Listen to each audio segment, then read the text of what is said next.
Hello, what is up mga ma'am, sir, ma'am? Ako po si Ralph C. Fry, isang visual artist from Manila. And today we are going to customize the YOLO Park AMK mini-series Grimlock.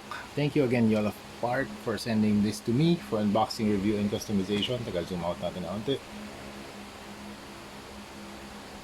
Yan, meron silang Shopee page, website, Facebook, YouTube, and Instagram. So follow their pages para updated tayo sa lahat ng mga i-release nila in the future. Okay? So ang first step na gagawin natin dito ay gagamit tayo ng soldering iron para maglagay ng physical damage. Okay, pwede tayo maglagay ng damage dito sa kanyang eyes, across the eyes.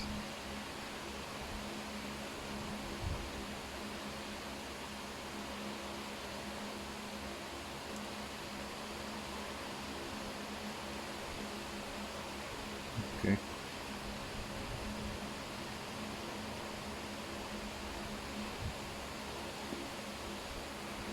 Okay, nakapag-apply na tayo ng physical damage sa eyes, dito sa back, large one at the back, and dito sa kanyang legs.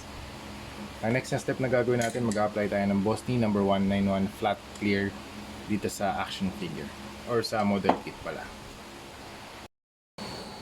Okay, tapos na tayo sa spray painting ng flat clear and meron na siyang adhesion layer. Pwede na tayo mag-apply ng black wash using PH179 Black from Armored Komodo water-based primer. So pag nag-apply tayo ng wash, mas marami yung tubig kesa sa paint. So, mag-apply tayo ng black wash para mag-seep in dun sa mga crevices, sa mga deep na parts, para magkaroon din ng weathering, magkaroon ng shadows, ng depth yung surfaces. Okay. Pwede kayong gumawa ng second layer kung nakukulangan kayo dito sa type of weathering na to. Pwedeng second pass, third pass, fourth pass yan.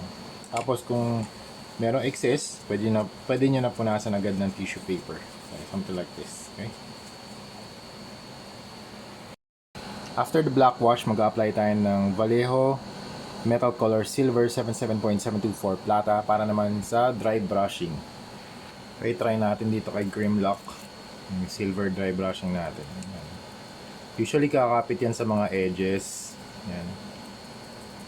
Pag nag-dry brush tayo, let's transfer as thin paint as possible dun sa surface. So, wag masyadong madiin kasi ang purpose din ng dry brushing is to transfer the paint very thinly para nakikreate siya ng weathering. So, ang tatamaan ng silver ang tatamaan lang ng ang tatamaan lang ng silver paint yung mga edges.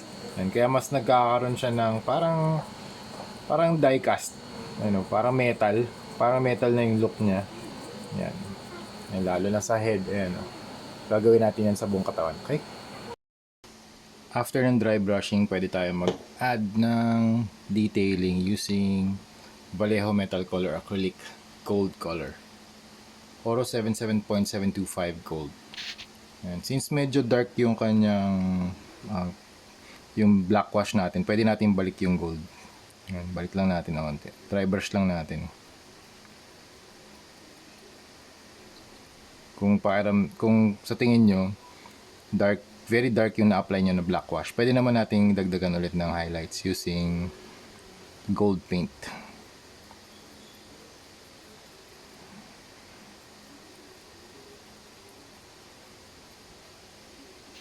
Okay, dito rin, mag-apply din tayo dito sa part ng belly. Ngayon, nabitawan ko yung brush.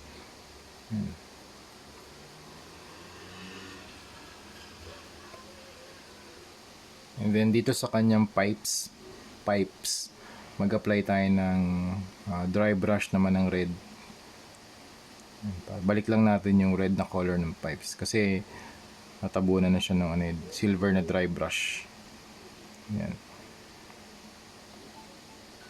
And tapos sa mata naman, mag-mix tayo ng ultra white and light turquoise. Okay, apply natin sa eyes.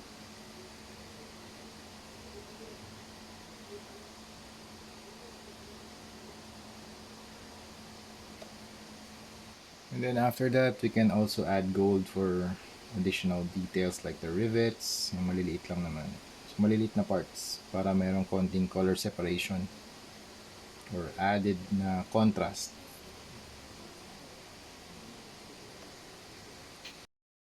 Last part of detailing, gamit tayo ng PH179 black and sponge para makapag-add ng mga speckles or mas malili or finer na mga dots para makapag-add din tayo ng weathering dito sa belly. Okay, yan. Mag-add tayo konti lang. Yan. Okay. Mas malakas yung contrast niya sa gold kaya siguro doon tayo mag-apply.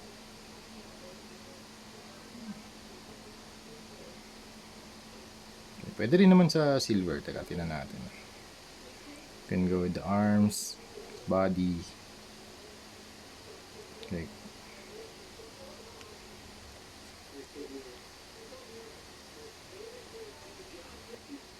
Okay, we are done. And ang gagawin na lang natin dito, ita-transform tuloy. I-assemble na lang natin siya. So actually mag-apply tayo ng na top coat after nito. So buuin muna natin. Pwede natin gawin beforehand pero gusto ko na rin makita kung ano yung itsura niya. Okay? Something like that. Yung kanyang legs. Okay? Medyo mahigpit lang siya. Okay? Pero manageable pa rin.